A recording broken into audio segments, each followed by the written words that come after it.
Aujourd'hui, Martin et moi, on voulait aller voir le Festival d'art souterrain, dont le volet physique a lieu dans le souterrain de Montréal entre le 20 et le 30 avril 2021.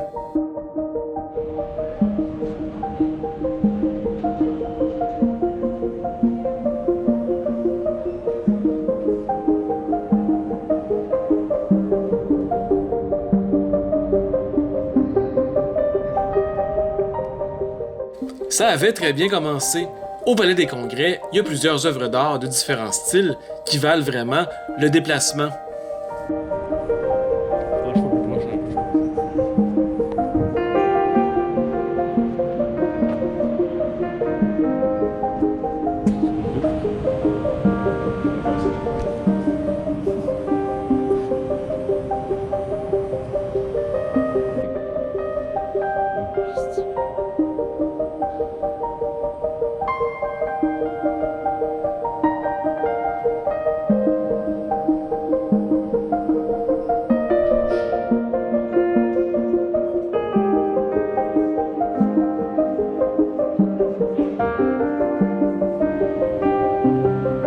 Ce que je me rappelais pas, c'est que le Palais des Congrès, c'est aussi un site de vaccination. Et malheureusement, je peux pas y aller tout de suite, j'ai pas encore 45 ans. C'est full. Mais je trouve que ça avait l'air vraiment pas mal vide. Hey la gang de vieux ploucs, allez vous faire vacciner maintenant, qu'on sorte de cette pandémie-là une fois pour toutes. Alors, après avoir vu les quelques œuvres du Palais des Congrès, on voulait accéder au Montréal souterrain. Mais comme par hasard, c'était fermé. Et oui, pendant la pandémie, c'est toujours un risque. En fait, il y a 3 sites pour le Festival d'art souterrain. Et le Palais des Congrès est le seul qui est ouvert la fin de semaine. Bravo! Avec un centre-ville quasi déserté pendant les jours de semaine, il n'y aura pas grand monde qui vont avoir vu cette exposition-là. Alors, comme le centre de commerce mondial était fermé, on a décidé d'aller faire une petite balade à l'extérieur. C'est le printemps, il fait presque beau, on en profite pour respirer les fleurs. Et à ma grande joie, on croise l'autobus 36, celui qui part de la station en Grignon puis qui vient jusqu'au centre-ville. C'est l'autobus complètement électrique que je vous avais présenté dans ma vidéo sur le métro en Grignon.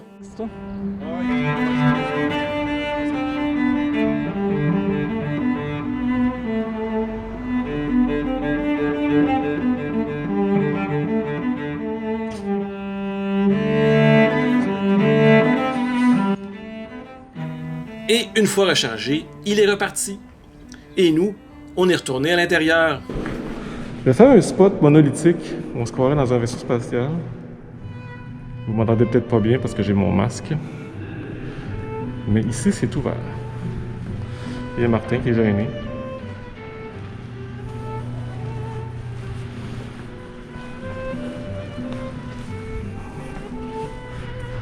Ça fait drôle ces pièces, ces peintures-là ici.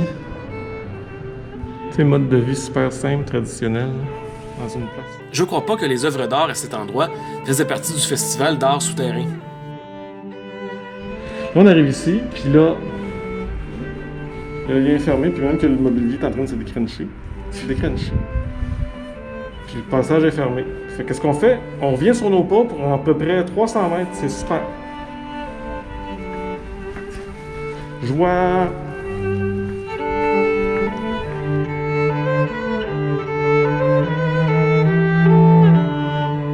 On sort dehors et on se rend au long parc qu'il y a à côté du boulevard Robert Bourassa. On a surpris un char de police qui a carrément arrêté un camion du Tim Hortons, probablement pour satisfaire un urgent craving de beignes. Je trouve que c'est vraiment un drôle d'endroit pour avoir un parc pour enfants. Disons que la circulation automobile est pas mal intense d'un bord comme de l'autre. On arrive à une belle sculpture tout en fer forgé. Est-ce que vous reconnaissez ces petits idéogrammes?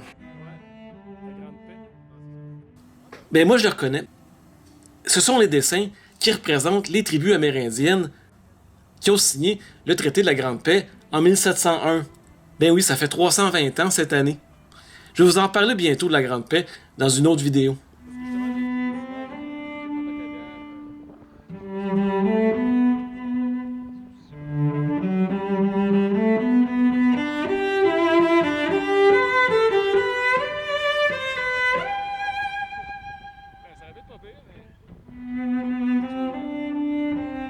Au bout du parc, il y a une super belle sculpture qui s'appelle Source de l'artiste Jaume Plensa.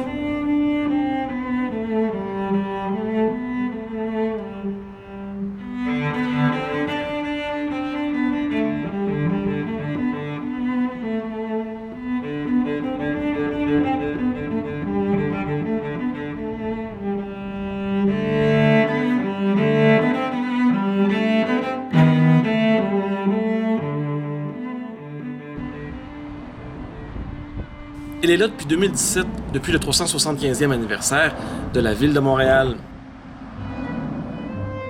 Donc, même si on n'a pas vu ce qu'on voulait voir, il y a toujours plein de choses à découvrir quand on fait une balade à Montréal. J'espère que ça vous a plu et que ça vous encourage à vous abonner à ma chaîne YouTube et à faire un petit like en bas de la vidéo. Là-dessus, on se dit à plus!